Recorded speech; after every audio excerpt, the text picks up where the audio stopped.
여러분 지난 주일이 무슨 날이었죠? 부활절입니다. 부활절의 원래 이름은 초실절입니다. 그럼 지난 주일에 부활하셨어요, 예수님께서. 그 예수님은 그 뒤에 어떻게 되셨지요? 보니까 이 땅에서 부활하신 채로 40일을 더 사시다가 하늘로 승천 올리워 가셨습니다. 그러니까 이제 지금 이 40일 동안에 무엇을 하셨을까? 오늘 이제 그것을 같이 알아보는 것입니다. 40일 동안 이 세상에 더 계셨다라고 하니까 저는 그렇게 생각했었습니다. 우리가 이 공생애를 보면은요, 오병이어 사건, 뭐 또 혈루증 여인 사건, 그런 데 보면은 수만 명이 몰려들었었거든요. 그러면 매일 그렇게 수만 명하고 대형 집회를 하면은 40일을 했다고 해보세요. 정말 전 세계에 복음화가 이루어지지 않았을까? 그렇게 생각 안 하세요? 40일 동안 날마다 부활체를 가지시고 말입니다. 하셨다면. 그런데 주님은 그건 제 생각이고요. 사람 생각이고요. 주님은 그렇게 안 하시고요. 이 40일 동안에 11번 사람을 만난 것밖에 없어요, 여러분. 자, 그러면 11번. 그래서 11번 성경에 있는 거가 여러분도 다 아시다시피 우리 이 별지 뒤에 보면은 그냥 나와 있습니다. 40일 동안에 11번. 사람 수로 보면요. 500여 명. 500명이 조금 넘을 것 같아요. 여기에 이제 11제자가 여기 같이 들어가니까. 그래서 500여 명의 조금 넘는 숫자만 부활하신 예수님을 만나셨어요. 횟수는 11번밖에 안 되고요. 여러분, 근데 이 500여 명의 사람이라고 하는 이 500여 명, 이것이 우리가 같이 생각해야 될 것이, 주님이 승천하실 때 보니까 이 500여 명이 보는 가운데서 승천하셨어요. 그러니까 그 숫자가 주님이 승천하셨을 때 있었던 숫자다. 알아두세요. 그러면은 도대체 예수님이 만나신 요 500여 명이라고 하는 요, 여기 이제 제자들도 들어가죠. 이 500여 명의 사람은 도대체 어떤 사람들일까? 왜 예수님은 이 사람들만을 만나셨을까라고 하는 것입니다. 이 기간 중에도 이제 우리가 이 사람들이 되도록 해야 되는 것이죠. 또 예수님은 왜 이 사람들을 만나셨을까? 만나서야만 하셨을까라는 것입니다. 이 사람들은요, 한마디로 하면은 준비된 사람들이었어요. 그리고 하나님은 이 사람들에게 특별한 목적을 갖고 계셨습니다. 무슨 준비가 되었을까요? 출산 준비가 된 거예요, 여러분. 거의 출산 때가 가까워온 상태요. 이걸 또 다른 말로 하면은 신부 단장 마지막 단계에 이른 사람들이에요. 그리고 요런 단계, 출산에 거의 임하거나 신부 단장의 마지막 단계에 이른 사람들은 또 주님이 아니시면은 안 되는 거예요. 지금 이 단계는 반드시 주님이 계셔야만 한다 라고 하는 것을 우리가 알아주시기 바랍니다. 자, 그래서 오늘 우리도 500년도 같이 부활하신 주님이 만나주셔야 되잖아요. 이런 사람이 되기 위해서 오늘 같이 말씀을 나누는데, 이것을 알려면 반드시 우리가 알아야 될 것이 이스라엘의 절기입니다. 저는 제가 이것을 이스라엘의 절기라고 얘기하지만 하나님께서는 이것을 이스라엘의 절기가 아니고 무슨 절기? 여호와의 절기, 영영한 규례라고 이야기하셔서 우리 모두에게 다 해당되는 것입니다. 이 7절기는요, 예수님의 생애이기도 하면서 우리가 가야 될 길이기도 합니다. 여러분 한번 영상을 잠깐 보시고요. 한번 같이 읽어보시길 바랍니다. 맨 처음이 6월절, 무교절, 초실절, 오순절, 나팔절, 첫째일, 초막절. 자, 7절기로 하는데 이제 조금 한 걸음 더 나아가서 이들의 서로 관계를 좀 알아봐야 됩니다.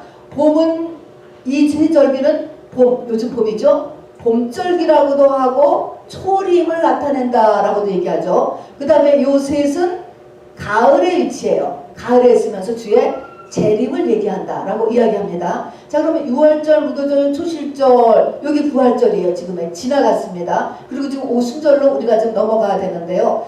요 세 절기를 봄절기, 요걸 가을절기라고 이렇게 했을 때 우리가 어디에 집중해야 되냐면 이 앞에 집중해야 돼요. 그리고 요 초실절이 첫 열매 이런 의미잖아요. 그러면 첫 열매를 거두었으면 농부이신 하나님께서는 세상에 농사를 짓고 첫 열매만 거두고 많은 사람은 없잖아요. 마지막을 거두는 게 목적이죠. 오순절은 뭐예요? 마지막 거두는 거예요. 예수님은 소실절에 부활하셨고요. 우리는 첫 열매, 우리는 요게 돼요. 오순절에 열매가 돼야 돼요. 자, 그런데 이 봄절기가 중요한 이유는 우리가 지금 보면 돼요. 봄에 씨를 뿌리지 않으면 가을에 거둘 것이 없어요, 여러분. 그렇죠? 또 열처녀의 비유에서도 보면은요, 이 가을은 재림절기, 다른 말로 하면 우리가 죽을 때 얘기해요. 죽을 때.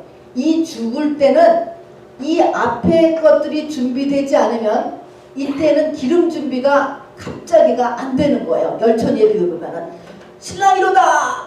이렇게 죽음이 눈앞에 왔다! 라고 선포되었을 때는 기름 준비가 안 된다니까요. 믿음을, 갖고 있는 믿음을 정리만 해주는 정도지 믿음이 새로 크지 않아요. 그래서 우리는 여기를 봐야 돼. 여기. 이것이 되면 이거는 가을절기는 주의 재림, 나의 죽을 때는 저절로 되는 것이에요. 그래서 우리는 요것만 집중적으로 해놓으시면 됩니다. 그래서 유월절, 무교절, 초실절, 오순절이에요. 자, 그러면은 우리가 여기서 열매가 되는 게 오순절이면 우리가 되는 게 오순절이에요. 요거는 예수님이 된 거야. 그러면 이게 되려면 요 오순절이 되려면 첫 열매 같이 되어야지 오순절이 돼요. 그러니까 내가 유월절, 무교절, 초실절을 잘 알아야지만 나도 똑같이 열매로 되는 거예요. 유월절, 무교절, 초실절은 1월 성력이에요. 홀리 칼렌더로 1월 14일, 15일, 16일이에요. 그래서 이렇게 붙어 있어요.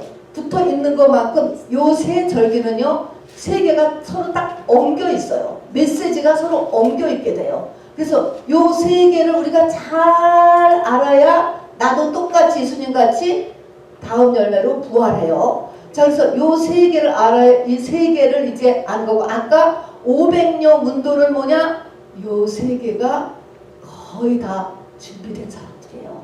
그래서 예수님 다음으로 이제 이 열매로 올라가기 전, 출산 직전, 신부 단장을 해야 되는 거기에 이른 사람들이 500여 명이었어요.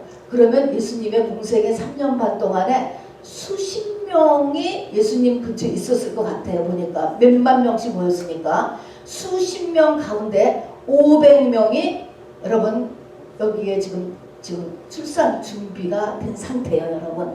이건 요 세 가지를 잘 알아야 된다. 지금 그 얘기를 들은 거예요. 요 유월절, 무교절의 메시지를 잘 알아야지 나도 이 오순절에 조인되게 되는 거예요. 오순절 여기에 조인돼야 가을절기는 저절로 되는 겁니다, 여러분.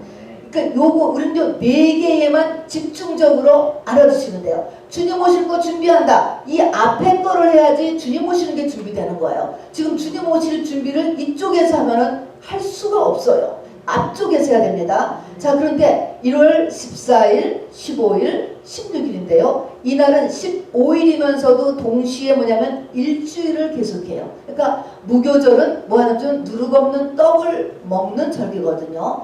누룩 없는 떡을 일주일을 먹으면서 초실절을 맞게 되는 것입니다. 자, 그래서 여기가 이 일주일이나 걸린다라는 것과 이 세 절기가 메시지가 서로 다다닥 붙어있는 것처럼 엉겨있고 여기서부터 여기까지는 기간이 얼마나 걸리죠?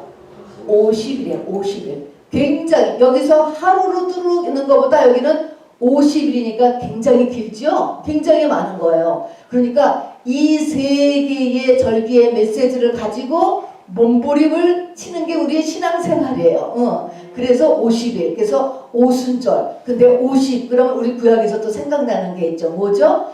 희년이죠. 다 풀어지는 거예요, 여러분. 그런 의미를 가지고 있습니다. 그래서 이걸 그냥 절기로만 이제 쭉 이제 암송했지만 이제는 이 세 절기가 우리의 신앙의 내용, 성경의 내용이로구나 하는 것을 알아두시고 오늘 같이 그러면 요 6월절, 무교절, 초실절의 메시지가 뭔가라는 것. 그 다음에 이것이 거의 준비가 된 사람들에게 이 오순절에 들어가기 전에 주님이 꼭 왜 또 나타나시느냐. 40일 이 땅에서 만나셨잖아요. 왜 또 만나야만 되는가. 오늘 그것을 같이 나눠보려고 합니다. 이제 이것이 우리가 오순절을 이제 준비하는 이제 시작을 이제 오늘부터 하는 것입니다. 우선 오순절 하면은요, 오순절은 우리가 매해 배우듯이 원어로는 샤부오트라고 할까요? 제가 발음을 잘 못하지만 SHAVUOT 이렇게 씁니다. 이 말의 의미는요, 결혼이라고 하는 의미를 가지고 있어요. 그리고 완성이라고 하는 의미를 가지고 있습니다.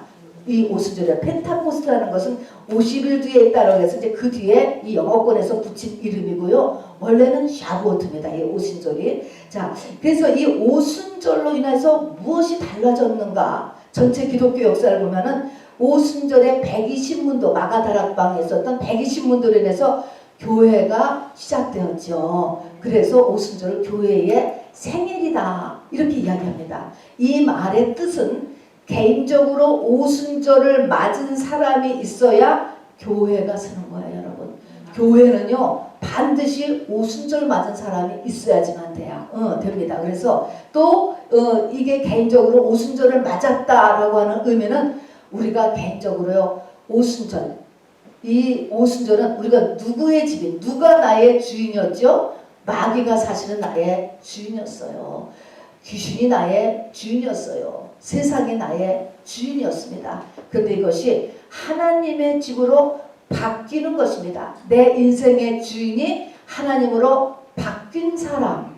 그래서 그걸 교회라고 하는 것입니다. 교회의 머리 예수 그리스도죠. 그 다음에 이것이 구약의 가나안 땅에 들어간 거하고 오순절 맞은 거하고 같은 것입니다.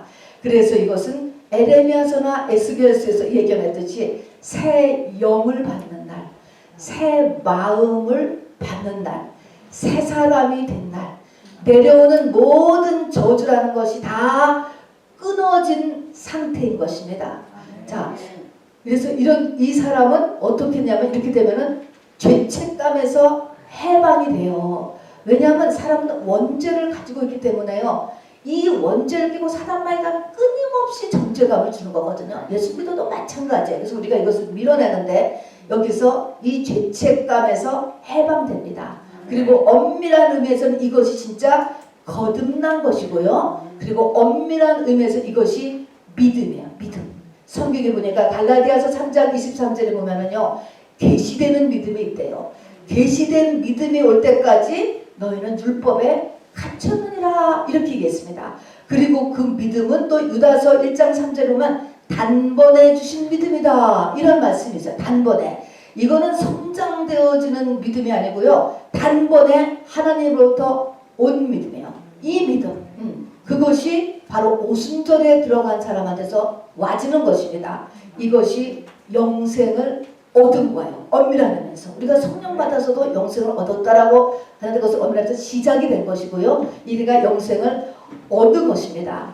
그래서 마가복음에 보면 한 부자 청년이 모든 율법을 다 지켰고 겸손하고 엄청 진리를 사모하는 한 청년에게 한 청년 예수께 와서 내가 무엇을 하여야 영생을 얻으리까 질문 맞는 것입니다. 그렇게 했을 때 한 가지가 부족하다라는 말을 지적해 주시잖아요. 이렇듯이 이것은 모든 것을 다 팔아서 얻어지게 되는 것입니다. 자, 구체적으로 어떻게 이렇게 새 사람, 새 영, 새 마음 이런 사람이 되는가? 성경은 이것을 그냥 결혼에 비유하여서 우리가 예수님과 결혼했다 이렇게 얘기합니다. 오순절을. 이 말은요, 우리가 성령을 받았어도 우리는 육신의 소욕과 성령의 소욕이 우리 가운데서 날마다 싸우죠. 대부분 뭐가 이깁니까? 육신의 소욕이 이겨요. 항상 이기게 가고 있습니다. 자, 이렇게 하는데 이 육신의 소욕이 사실은 나의 원죄에서 비롯된 것으로서 나를 놔주지를 않아요. 절코 안 놔줘요. 안 놔주기 때문에 어떻게 해서만 여기서 빠져나올 수가 있죠? 이혼이 안 되는 거예요. 바울의 표현. 이혼이 안 돼. 이혼을 안 시켜줘. 내가 죽어야만 끝나는 것입니다. 그래서 나의 겉사람, 옛사람이 죽음으로 인하여서 옛 남편인 마귀, 죄, 세상에서부터 빠져나오는 거예요. 빠져나오면 바로 예수님과 재혼하게 되는 것입니다, 여러분. 그런 결혼이라는 것을 비유해서 우리의 남편이 예수가 된다. 나의 주인이, 나의 머리가 예수님이 되는 과정을 이렇게 이야기했습니다. 이것이 오순절이 갖고 있는 의미인데요. 실제 삶에서 기독교 역사에서 보니까 이 오순절을 겪은 다음에 마가의 다락방이 지난 다음에 어떤 변화가 일어나는 걸 보니까요. 예수 믿는 목적이 드디어 달라졌어요. 자, 12명의 제자들의 대표인데 이 12명의 제자들은요.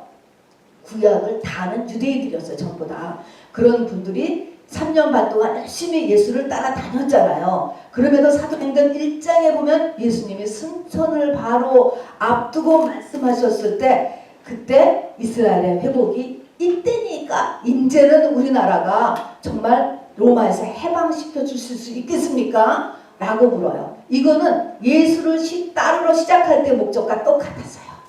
이것이 십자가 처형하는 것을 받고 부활을 체험한 후에요. 그런데도 이 속에서 예수를 믿는 그 목적은 안 바뀌는 거예요. 물론 그 전에 말씀 다 배웠어요. 귀신 쫓는 거 했어요. 병 고치는 거 했어요. 전도대에 다 나갔어요. 다 그 전에 다 했지요. 그럼에도 불구하고 그 사람의 마음속에 있는 그 목적은 변하지 않아요. 우리도 마찬가지예요. 사실은 변한 거 같고 변한 듯이 행동을 하지만 진짜로 오순절을 맞기 전까지는 내 마음의 진짜 소원은 안 변하고 있는 거예요. 왜 예수 믿는가? 라는 그것이 그대로 속에 깔려 있는 것인데 이게 드디어 변해요. 오순절을 겪어야지만 이것이 변한다 라고 하는 것입니다. 하나님 이것을 원하시는 것이죠. 자, 그런 다음에 이 사람들은요. 세상 권세보다 더 큰 권세가 실제 있다는 것을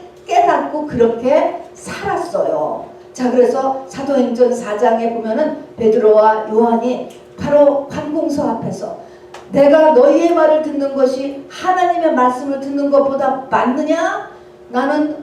우리가 보고 들은 것을 말하지 아니할 수 없다. 전도가 금지되었는데 했다고요. 이 사람들은 뭐예요? 오순절을 지나고 나서 하나님의 살아있음과 하나님의 권세가 세상 권세보다 더 크고 당하면 어떻게 잡히고 죽는 거예요. 그런데도 하게 됐어요. 했어요. 이런 사람으로 변하게 된다는 것입니다. 그리고 이 다음부터 이렇게 오순절을 지내야만 일어나는 게 뭐냐면 우리 속에는 시기심이 없어서요. 그전에는요. 이 구약의 유대인들 예수님을 따라다니는 12제자라 하더라고요. 서로 시기했습니다.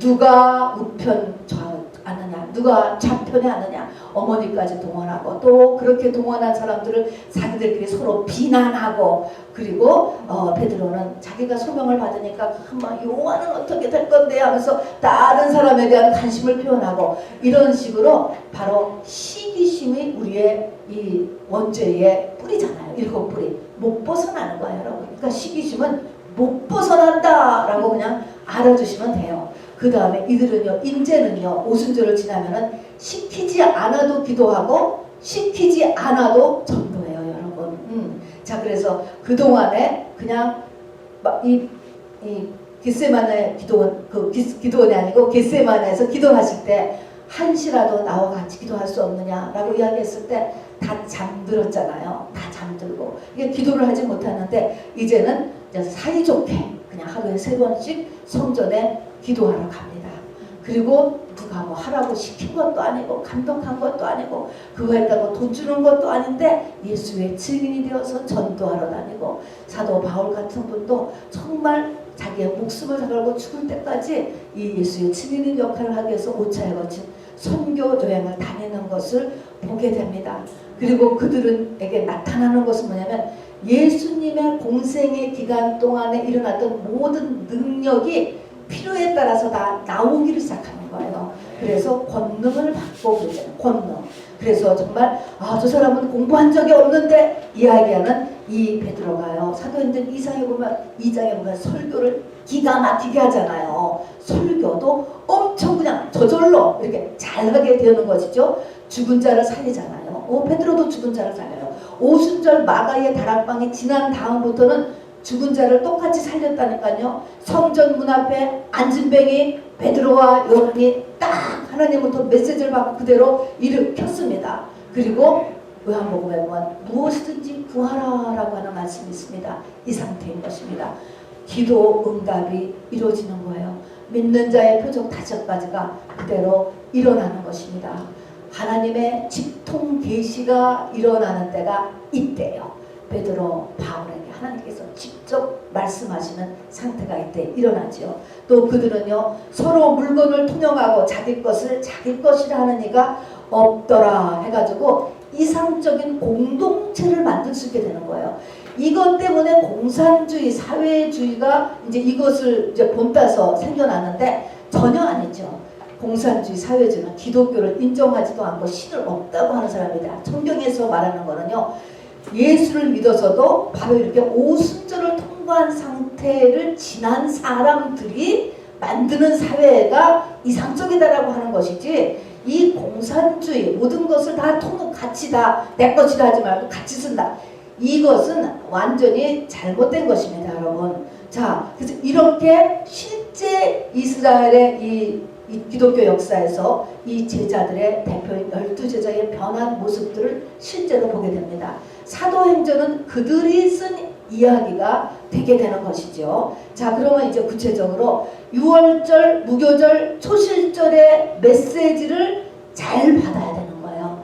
이것을 잘 받아야 나도 예수님이 열매가 된 것처럼 나도 열매가 되어지는 거예요. 그것이 오순절을 맞게 되는 것이거든요. 오래 걸린다 그랬어요. 이것이 우리의 신앙생활, 교회생활의 기간이고 내용이라고 했습니다. 자, 그러면 간단하게 6월절, 무교절, 초실절의 메시지는 뭘까? 우리 알다시피 6월절은 애굽에서 엑소도스를 기념하는 거죠. 장자가 죽는 재앙 때문에 바로 이스라엘 백성들이 나오게 되었던 것 6월절이에요. 근데 나오면서 너무 급하게 나오느라고 하나님께서 이 반죽한 것에 누룩을 넣어서 불릴 시간이 없기 때문에 그냥 가지고 나오게 하셔서 그거를 일주일 동안 꼭 먹게 하셨습니다. 그래서 무교절은 누룩 없는 떡을 먹는 기간이 무교절이고요. 그 다음에 초실절은 이제 예수님이 첫 열매로서 무덤 문이 열리고 나온 기간, 요거를 기념하는 간단한 6월절, 무교절, 초실절인데 이것이 서로 이제 붙어 있다고 이야기했습니다.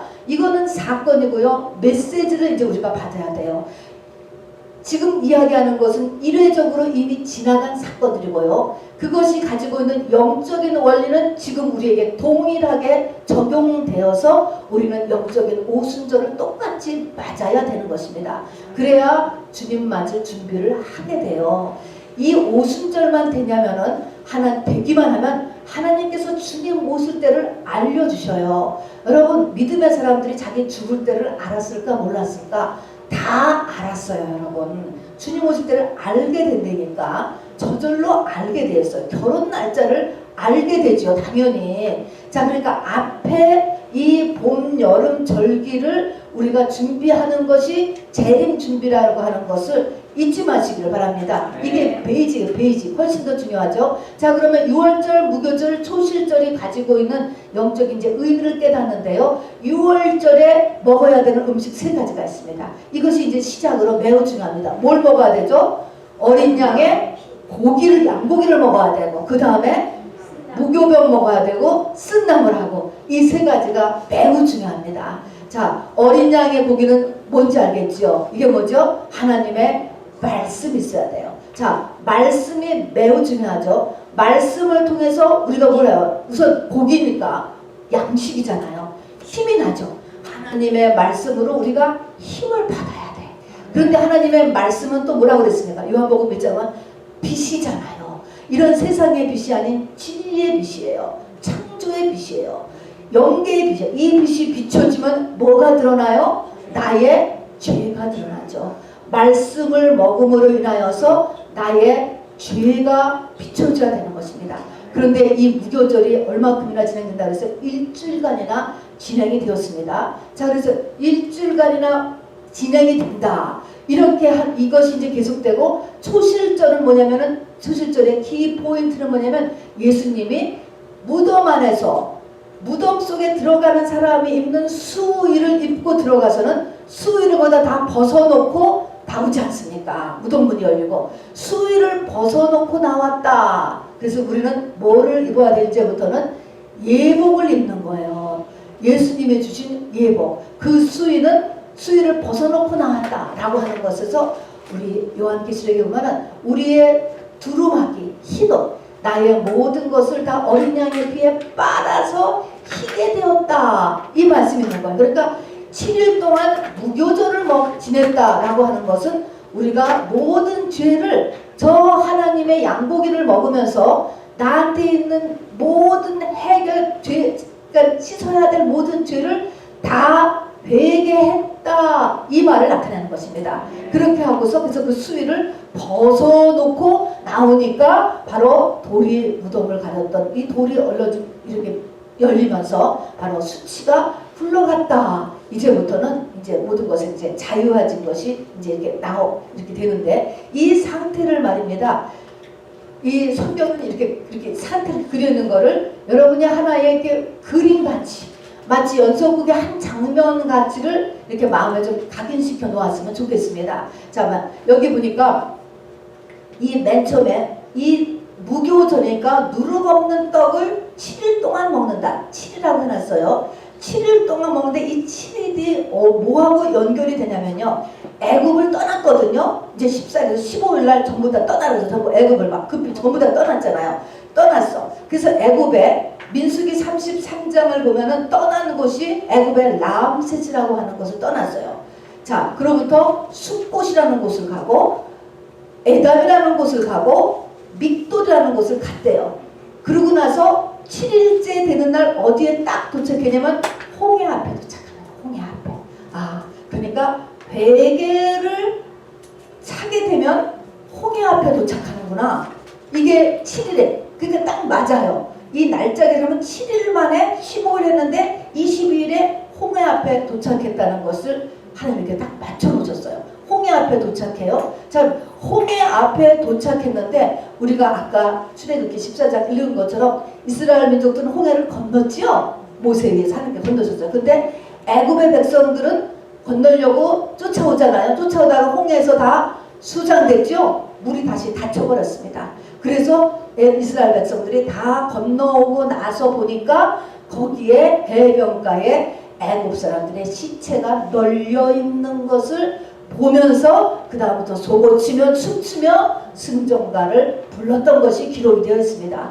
이것은 사건인데 하나님은 여기서 무엇을 보여주느냐 하면요, 그 애굽 사람들이 다 죽어있는 그 물에 잠겨서 다 죽은 것이 무엇을 얘기해요? 네 안에 있는 애굽이 다 죽어야 된다. 애굽은 뭐예요? 내 안에 있는 세상이에요. 내 안에 있는 죄예요, 여러분. 이것들이 내 안에 있는 죄가 다 빠져나가야 나온다라는 것을 보여주었죠. 그렇지만 이것은 보여준 것이지만 이스라엘 백성들은 그냥 그것을 모형으로 했지만 나왔지만 사실 이스라엘 백성들이 속에 이것이 빠져나갔습니까? 안 빠져나갔습니까? 안 빠져나갔죠. 그래서 나오자마자 이제 나오자마자 이제 일이 시작이 되는데, 거기서 보면은 하나님께서 지금까지는 애굽에 살았으니까 애굽의 법대로 살았어요. 근데 이제는 너희가 새 법에 따라서 살아야 돼. 그래서 하나님의 법을 주시려고, 십계명을 중심으로 한 법을 주시려고 모세를 불려갔죠. 그래서 모세를 불러갔다 40일 뒤에 내려오니까 이스라엘 백성들이 뭘 만들었어요? 금송아지 만들었죠. 이 금송아지가 뭐예요? 애굽의 신인데 뭐예요? 자기 자신이야. 사실은 몸은 교회 와서 앉았죠. 몸은 이제 애굽을 탈출했지만 속은 그대로 애굽 사람인 거예요. 우리하고 똑같아요. 성령을 받았어요. 이 성령 받은 건 그렇게 어려운 일이 아니었어요, 여러분. 이렇게 해서 교회는 나왔는데 성령을 받았지만 속은 그대로 세상 사람, 옛날의 내 모습 그대로인 것입니다. 그래서 이제 이 금송아지를 만들고 그것을 사라는 낳지만 모세 중보기도로 거기서 3,000명이 크게 희생을 당하는 게 나오죠. 자기가 자기 가족끼리 죽이게 했습니다. 그래서 어쨌든 3,000명이 희생당해요. 자, 그래서 광야 38년 동안의 고난은 다 왜 생기느냐면은 하나님께서 빛을 비춤으로 인하여서 내 속에 있는 죄가 드러나기 때문에 일어나는 게 이 고난이에요, 여러분. 자, 그래서 항상 하나님의 빛이 임하면 내 안에 어둠이 드러나요. 그래서 바로 십계명을 받으려고 모세가 이 시내산에 올라가는 거 하나님이 내려오셨잖아요. 하나님의 빛이 임한 거예요. 빛이 임하니까 하나님의 백성들 속에 있는 것이 확 드러났습니다, 여러분. 다 살펴보면 내 속의 문제예요. 내 문제라고, 내 문제. 이것이 했던 것처럼. 그래서 쓴 나물이 왜 일어나느냐? 쓴 나물은 나한테 가르쳐주고 그거를 변화시키고 그래서 하나님의 자녀로 만들어 주시기 위하여서 하는 것이 쓴 나물. 그래서 양고기, 다음에 무교병, 쓴 나물, 이 세 가지가 이제 필요합니다. 자, 그래서 이 세 가지, 이 세 양식이 그래서 매우 중요해요. 양고기는 하나님의 말씀, 이것이 길 가려면 반드시 먹어야 돼. 우리 안 먹으면 허기져서 못 가는 거하고 똑같이 우리가 말씀이 딸리면 베이직이에요. 정말 베이직. 일단 먹지 않으면 아무것도 못하잖아요. 말씀을 정기적으로 꼭 살아있는 하나님의 말씀은 반드시 빛이 되어서 나를 비춰준다. 그러면 내가 죄를 깨닫든가 못 깨달으면 어떻게 돼요? 여기에서 이제 고난이 삶에서 터지도록 할 수 없어요. 이것은 그것을 통해서 깨달아야지. 그래서 맴돌지 말고 바로바로 깨닫고 앞으로 가나안을 향하여서 가야 되는데 가지 못하고 사람들이 이 마귀 때문에 말입니다. 자꾸 맴도는 거예요. 맴돌아. 그 죄를 떨치지를 못하고 또 그 자리 이런 일을 하게 된답니다. 그래서 이게 무교절이, 그래서 이제 완전한 회개 7일 동안 무교절을 먹는 거, 이것을 이제 계속해요. 자, 그래서 어떤 그림을 기억하고 있으냐 하면은 애굽의 백성들이 바닷가에서 다 죽어 있는 이것을 길게 써놨거든요. 이것이 전체 모습이기도 해요. 내 속에 있는 애굽 옛사람이 다 죽어야지 되는 거로구나. 이 그림으로 알아두시고요. 또 그 다음에는 이 지도를 따라서 민수기 33장에 보면은 람세부터 쭉 일정이 있다고. 꼭 홍해 거기까지 가는데 까지가 7일이 걸리는구나. 이것도 역시 무교병을 먹어서 저 하나님께서 내 속에 애굽에 빠져나가는 그 홍해까지 나를 인도에 가시는구나. 이 그림 알아두시고, 그 다음에 저 초실절에 그림이 있습니다. 돌문이 열리고 돌이 굴려가는, 저 보세요. 저기에 보면은요, 저게 지금 예수님의 무덤인데 이게 뭐겠어요, 여러분? 예수님의 수의라고 그려놓은 거예요. 실제 그때 사진을 찍은 건 아니죠.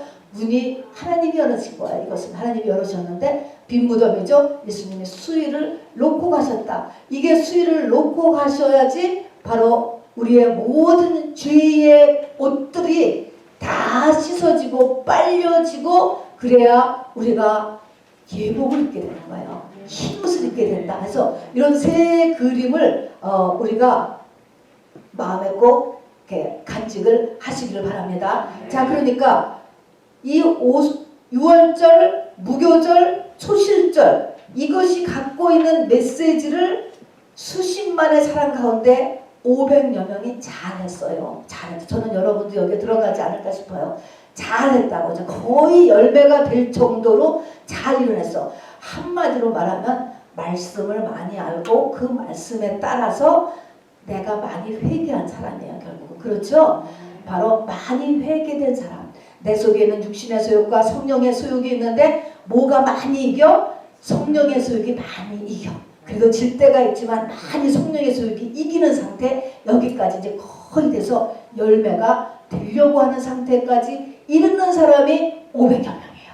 자, 근데 이 500여 명의 이제 문제는 뭐냐면은 우리는 다 피조물이에요. 피조물. 스스로 있는 자는 창조주는 하나님 한 분밖에 없어요. 피조물은요 전부 다 완전하지 못해요, 여러분. 나도 완전하지 못하고 남편도 완전하지 못하고 자녀도 완전하지 못하고 여러분 다 완전하지 못하다는 것을 받아들이셔야 돼요. 그래서 이 땅에서 완벽주의를 하려고 하면은 안 돼요, 여러분. 주 안에서의 완벽주의는 괜찮지만 말입니다. 자, 그래서 이 사람들이 지금 열심히 최선을 다해서 신앙을 주님이 하려는 대로 달려왔는데 지금 500여 명이 사실은 지금 어떻게 됐습니까? 스톱된 거야, 스톱돼. 어딘가 한계에 지금 다 부닥쳐 있는 거예요.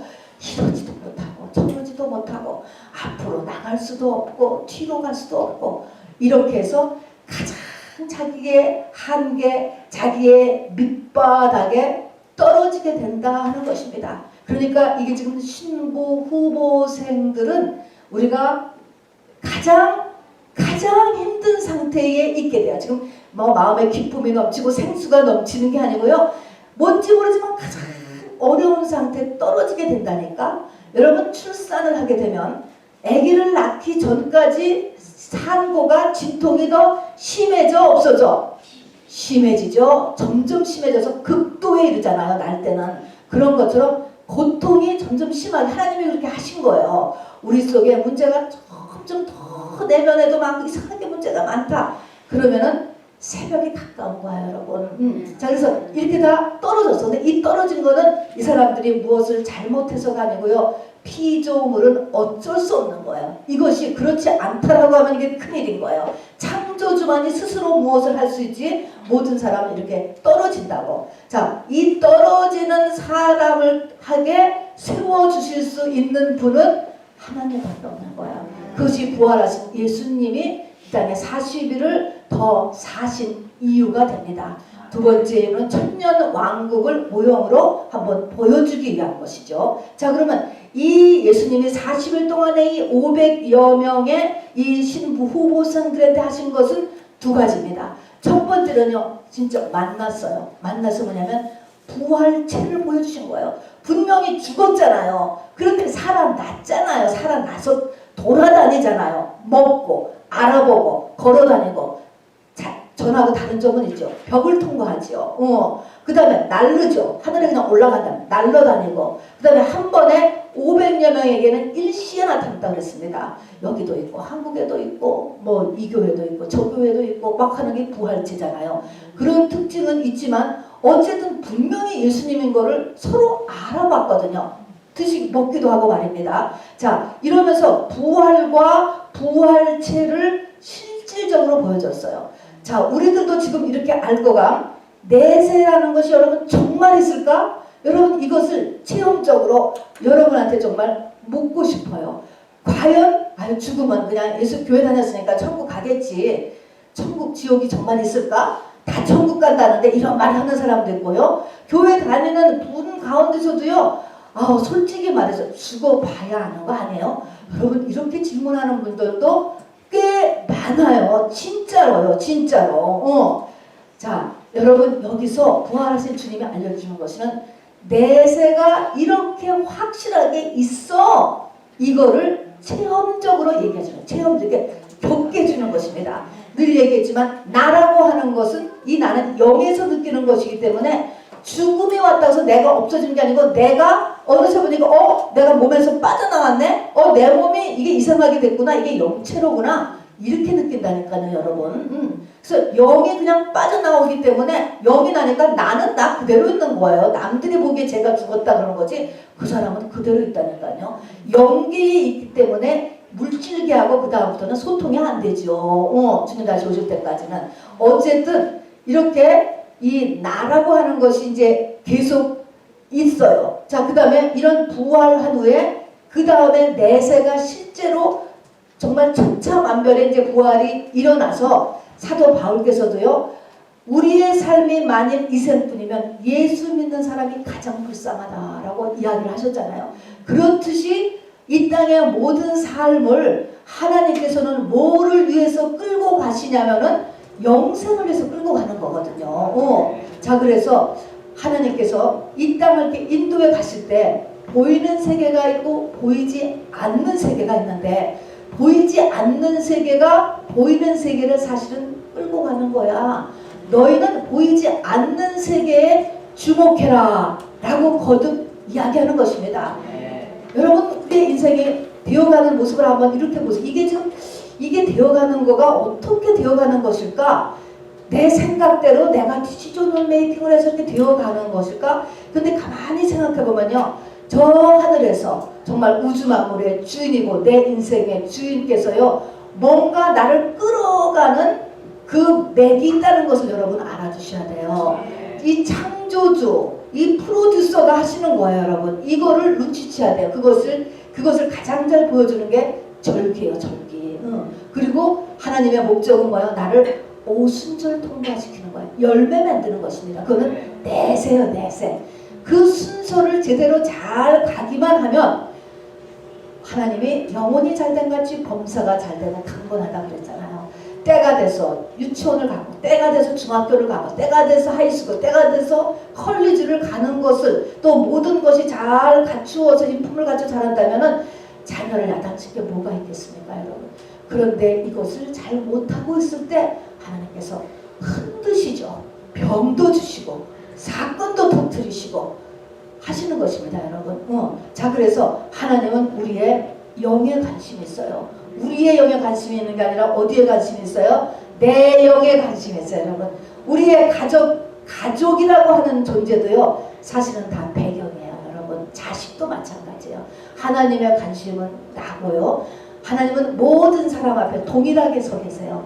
내 앞에만 하나님이 계신 게 아니고 내 자식 앞에도 하나님이 똑같이 계세요, 여러분. 자, 그래서 하나님은 열매를 원하신다라고 하는 것입니다. 자, 그래서 이 예수님이 하신 첫 번째는 내세가 정말 있어 라고 하는 것을 실제 가르쳐 주시는 것과, 이제 두 번째는 한계에 부닥친 사람들을 도와주시는 거예요. 절대로 여러분 야단치지 않으셨어요. 자, 엠마오로 가는 두 제자 읽었잖아요. 길게 써있잖아요. 엠마오로 가던 두 제자라고 해서 제자, 12제자는 제자의 대표고요. 제자급으로 쫓아다니던 많은 무리들이 있었습니다. 그 중에 하나죠. 열심으로 예수님을 따라다니고 배우려고 하고 이렇게 했었는데, 예수님이 십자가상에서 돌아가시는 것을 확인하고 나서부터는 엠마오, 그들의 고향이었습니다.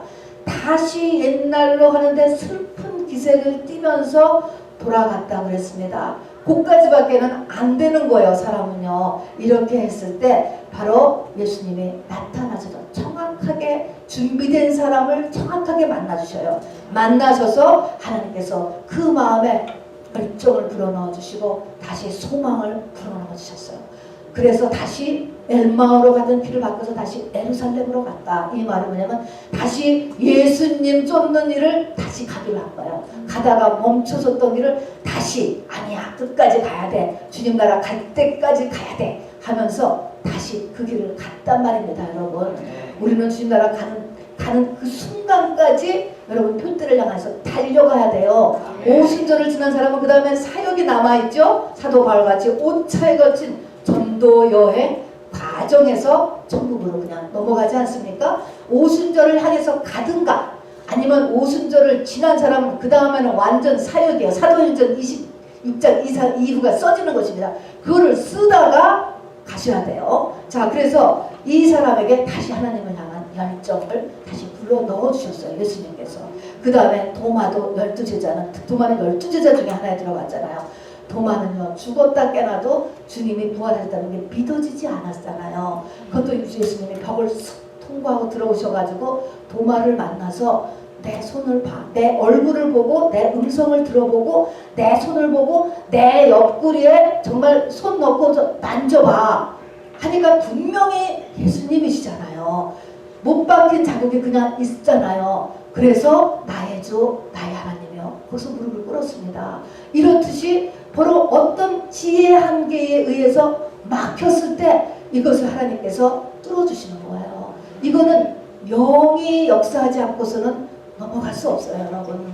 이 하나님의 세계는 우리의 3차원을 넘어가는 세계이기 때문에 계시가 아니고서는 넘어갈 수 없는 부분이 있어요. 죽었다 깨나도 안 되는 거야. 아무리 연구를 해도 안 된다니까요. 이거를 넘게 해주셨어요. 이게 도마예요. 자, 그 다음에 11제자 중에서 대다수죠. 7이나 되잖아요. 요한복음 맨 끝장입니다. 11제자 중에 7제자는요. 구약의 유대인이었어요. 3년 반 열심히 쫓아다녔잖아요. 그렇죠. 말씀 구약도 알고 신약도 알아요. 귀신도 쫓고 병도 고치고 전도도 했어요. 십자가 책으로 죽은 예수님도 확실히 체험했고요. 부활의 주님도 다 만났잖아요. 그럼에도 불구하고 더 이상 앞으로 나가지지가 않는 거예요. 나가지지가. 그래서 이 7명이 다 그냥 고기 잡으러 간다. 이거는 피싱, 낚시를 간 게 아니고 그냥 먹고나 그냥 살아야 되겠다. 출신이 대가 그러니까 그냥 밥이나 먹고 살게 그냥 다시 그냥 일이나 잡아야 되겠다. 이런 것입니다. 그들은 어땠을까요? 첫 번째가 가장 중요한 자신이 없어지는 거예요. 에너지도 없고 에너지는 어디서 나와요? 자신이 없기 때문에 에너지가 딸리는 것입니다. 왜 자신이 없어요?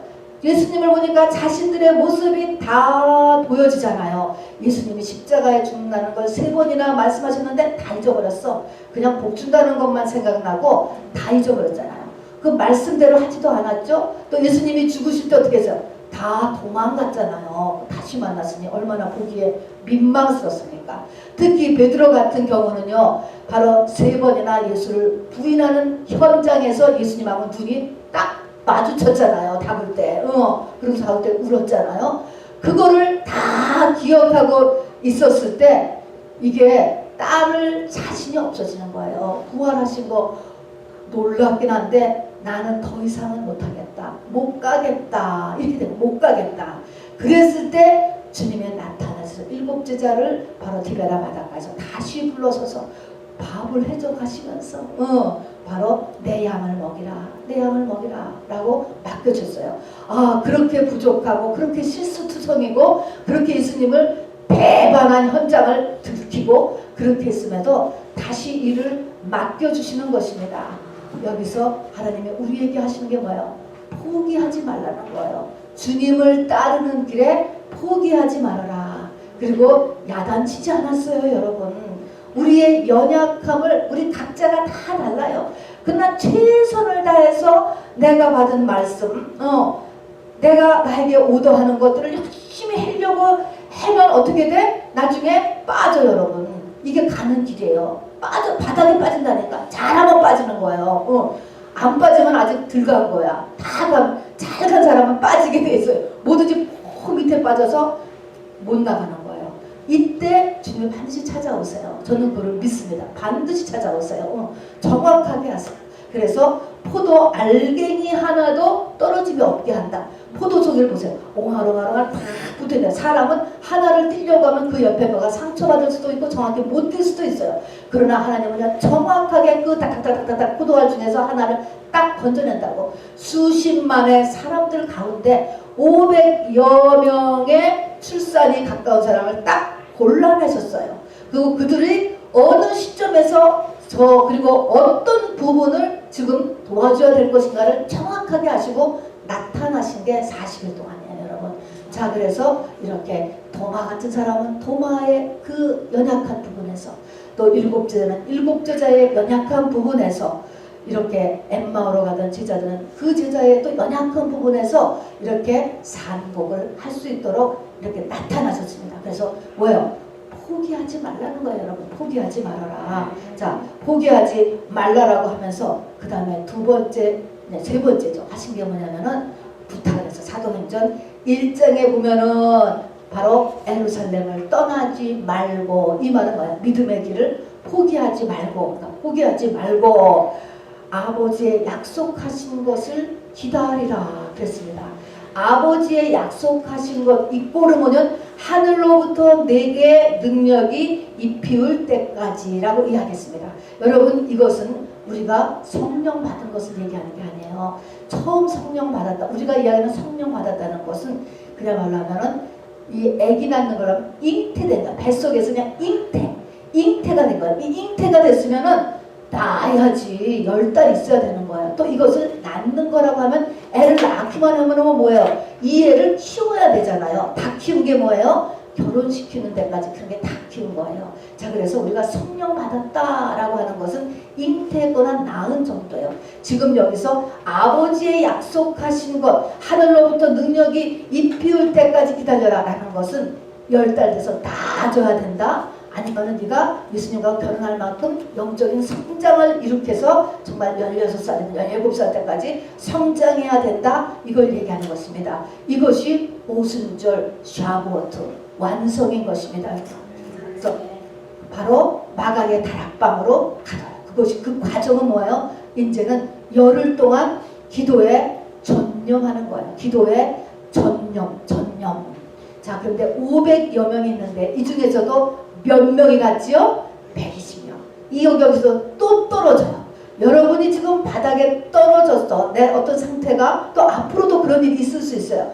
내가 열심히 했는데 어떻게 내가 왜 이렇게 됐지? 라고 하는 바닥에 떨어졌다 할지라도 여기서 다시 한번 하나님을 만나지 않고는 대책 없는 거야. 이제는 그렇게 하기 위해서 마가의 다락방으로 들어가는 사람은 역시 또 4분의 1밖에 안 되보니까 여러분. 그래서 여러분에게 간절히 원하는 것은 이 세 번째까지를 반드시 해야 되는 거예요. 그래서 마가의 다락방에 오직 기도에 전념하는 것입니다. 여러분, 이때는 누가 왔다고 빠져나가고 또 무슨 일이 있어서 못 나가고 그런 거가 안 되는 거야. 이때는 죽기 살기로, 죽기 살기로. 자, 그래서 바로 마가의 다락방에 가서, 그래서 마가의 다락방에서 열흘 만에 성령의 이제 하늘로부터 성령으로 덧입히게 되었는데, 이것이 결혼한 거라고 성경은 이야기했고요. 이것이 나의 주인이 바뀐 거예요. 그 전에는 내가 주인이었잖아요. 이것이 예수님이 주인이에요. 자, 그래서 사도 바울은 이제는 내가 사는 것이 아니요 내 안에 계신 예수 그리스도께서 사시는 것이다. 이렇게 고백을 하면서 자기한테 뭐가 생겼다고 하냐면은 스티그마, 흔적이 생겼다고 했어요. 흔적은 뭐야? 안 없어지는 불도장 같은 거예요. 여기까지 되기 위해서는 그 사람의 생애에 흔적이 남는다는 거예요. 뭐요? 뭔가의 아픔이 남아요. 아픔 여러분. 그것이 그러니까 이 고난, 이 쓴나물이 여러분 쉽지 않다는 것입니다. 그래서 흔적을 남기게 되고 영생을 얻게 됩니다, 여러분. 자, 그런데 여러분 그런 인생이 되는데요. 이 마가의 다락방에서의 이 기도가 어떤 기도인가라고 하는 것입니다. 열흘 동안 죽기 살기로. 이거는 예수님도 없었어요. 40일은 이 땅에서 예수님이 계셨고요. 부활제로. 그 다음에는 승천해 버리셨어요. 사도행전 1장이에요. 그런 다음에 열흘 동안은 이제 예수님도 없으셔. 정말로 그냥 예루살렘을 떠나지 말고 기도에 전념하라. 언제까지? 하늘로부터 능력이 입힐 때까지, 응답하실 때까지예요. 네가 획가닥 뒤집어질 때까지예요. 그때까지 기도에 전념하라고 해서 그게 열흘이 됐어요. 그래서 총 합해서 40 플러스 10이니까 50일이 된 거거든요. 그래서 오순절이 되고 희년이 이루어지게 되고 여기서 120명으로 인해서 그 이후에 모든 지구상에 교회라고 하는 것이 생겼잖아요.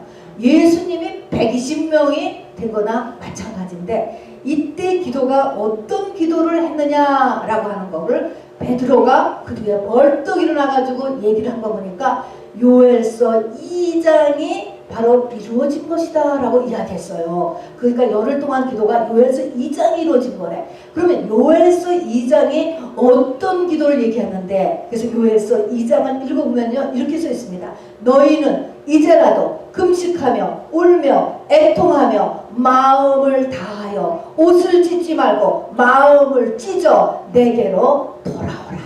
이런 기도를 한 거예요. 그러니까 무시무시한 기도고요. 회개의 기도예요. 내게로 돌아오라. 그리고 거기에는 금식도 꼈어요. 울었어요. 애통했어요. 마음을 찢었어요. 형식의 문제가 아니고요. 마음을 찢어라. 결국은요. 제가 봐도요. 마음을 찢는 거하고 하늘을 찢는 거하고 똑같아요.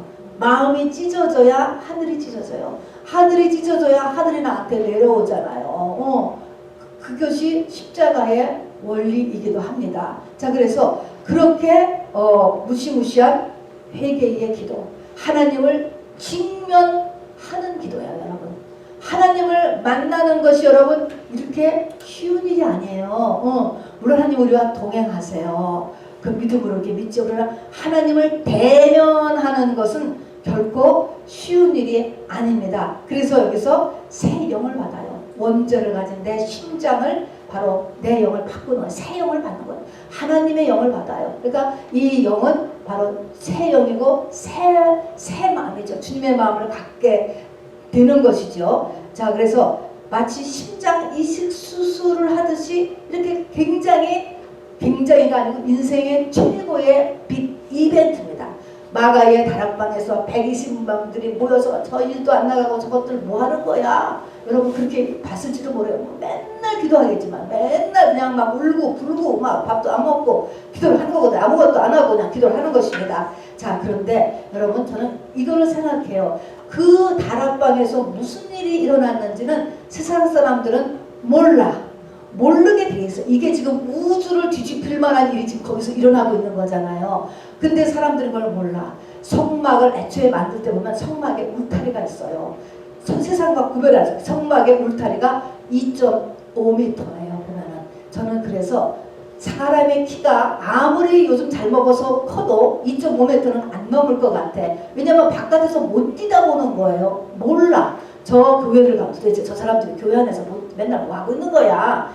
모른단 말입니다. 여러분 교회 안에서 여기서 보이지 않는 얼마나 놀라운 일들이 일어나고 있는지를 모른다.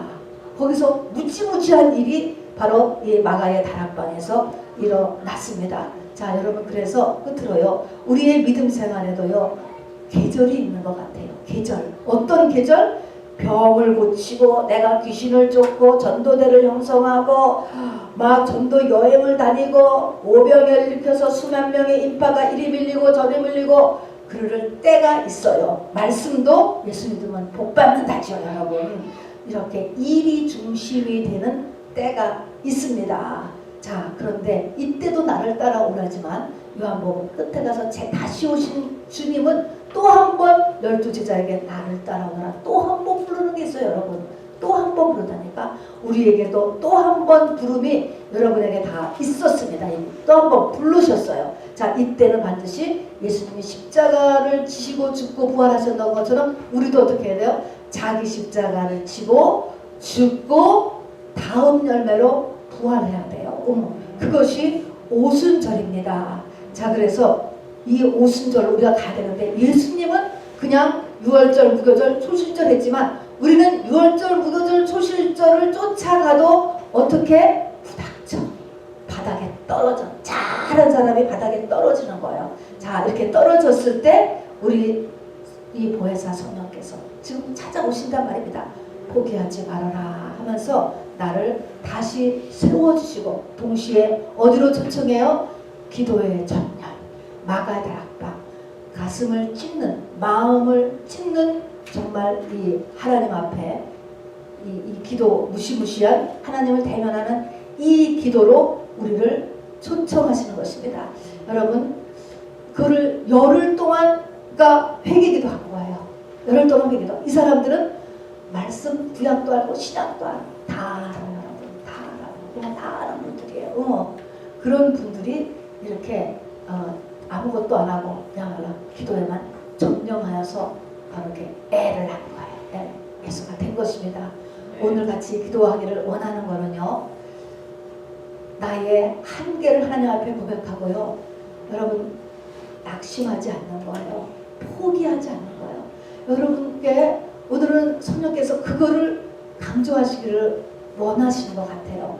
여러분 포기하지 마세요. 내가 지금 정말 회의가 들어오고 갈등이 일어나고 어떻게 해야 될지를 모르고 뭐가 잘못 믿은 거 아닌가 생각할 때도 있고 하지만은 여러분 오늘 하나님께 자기의 한계를 꼭 기도하시고 정말 낙심하지 않으시기 바랍니다. 여러분 이 시간에 잠시 말씀을 생각하시면서 기도하시기를 바랍니다. 새 힘을 받으시기 바랍니다.